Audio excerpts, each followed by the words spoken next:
तो दोस्तों स्वागत है आप सभी का मैथ वाले सर के नए वीडियो में। तो ये 1.2 का लास्ट क्वेश्चन है, ठीक है, जिसको हमें अंडर रूट 5 को नंबर लाइन के ऊपर दिखाना है।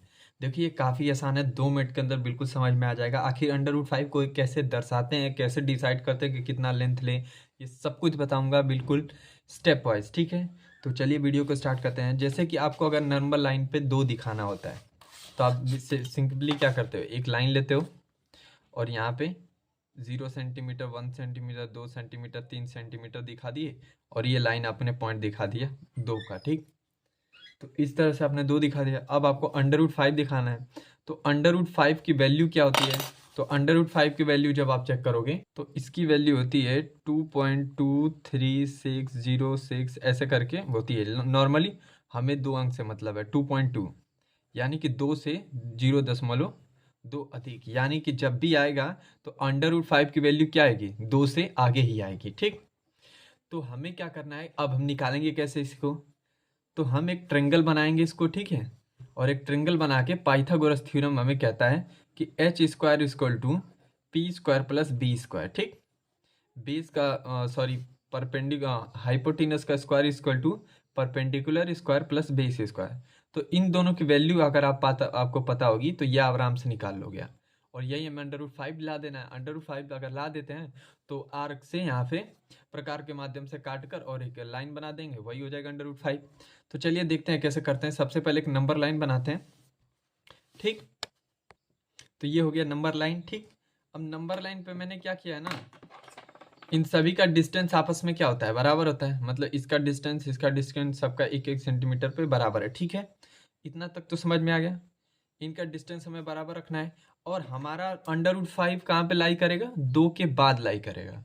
और कहाँ पे करेगा, ये तो पॉइंट में, तो ये तो हमें कैलकुलेशन के बाद पता चलेगा, लेकिन इतना हमें पता है कि 2 से पहले वो नहीं आएगा वो लाइन, ठीक। जैसा कि अंडर रूट 2 पे, अंडर रूट 3 पे मैंने आपको करके दिखाया था, ये बिल्कुल आसान है उससे भी।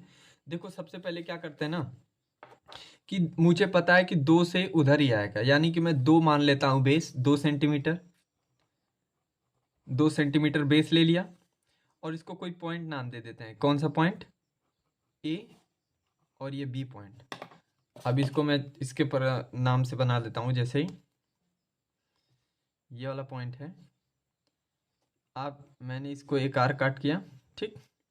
ये हो गया, सॉरी ये वाला गलत हो गया, हमें 2 सेंटीमीटर चाहिए ना। तो ए से 2 के बीच में होगा ना, तो ये वाला होगा, ठीक। तो यहाँ से डिस्टेंस लेंगे यहाँ तक का, ये लिया हमने, ठीक। ये वाला गलत है, ठीक। अब क्या करना, 1 सेंटीमीटर ऊपर ले लेना। मतलब ये तो आपने ले लिया 2 सेंटीमीटर बेस। अब यहाँ से नाप लो 1 सेंटीमीटर, ठीक।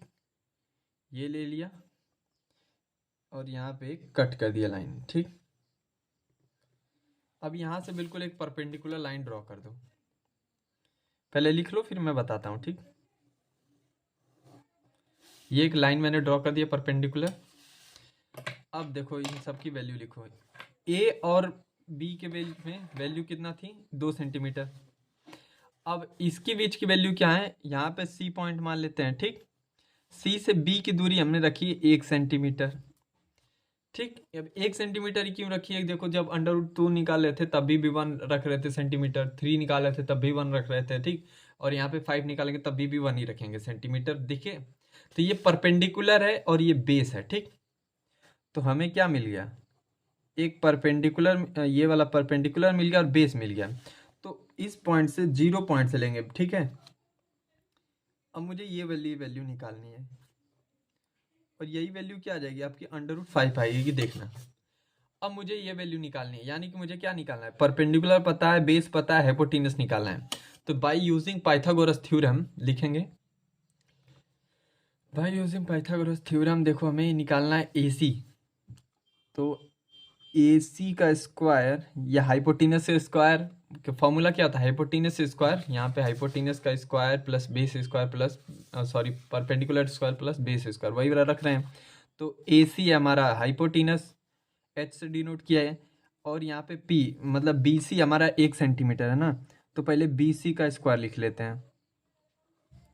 फिर उसके बाद प्लस साइन था फॉर्मूला में AB का स्क्वायर, और ए बी का, ठीक है, इतना हो गया। अब ये तो फॉर्मूला के मुताबिक हो गया। अब इन जिन जिन की वैल्यू पता है लिख दो। ए सी की वैल्यू हमें निकालनी है, पता ही नहीं है, ठीक। और ये वैल्यू पता है हमें, तो ये रख दो।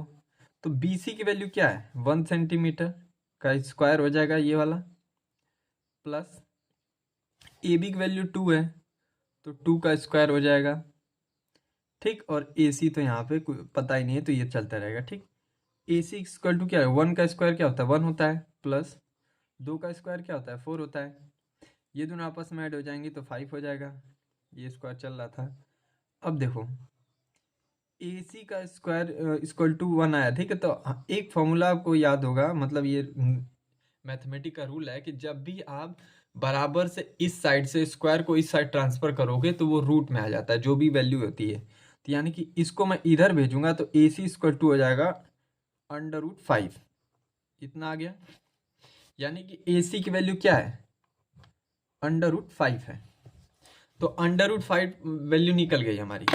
तो अब हमें क्या करना है कि यहाँ से इसकी दूरी नापेंगे, इतना, ठीक। अब इसके बाद यहाँ से एक लाइन कट करेंगे ऐसे, ठीक। और यही लाइन आपकी क्या हो जाएगी, ये वाली, ये जो पॉइंट है ये आपका √5, और इसको मान लेते हैं डी पॉइंट, ठीक। तो यही हो गया आपका आंसर। तो यहाँ पे हमने सीखा कि कैसे √5 को लाइन पे दिखाते हैं, और ये काफ़ी आसान था। आई होप आपको समझ में आया होगा। तो अब हम नया एक्सरसाइज स्टार्ट करेंगे, एक्सरसाइज 1.3। उसका हम बेसिक पहले देखेंगे, उसके बाद एक्सरसाइज कंप्लीट करेंगे। तो मिलते हैं अगले वीडियो में, तब तक के लिए पढ़ते रहिए।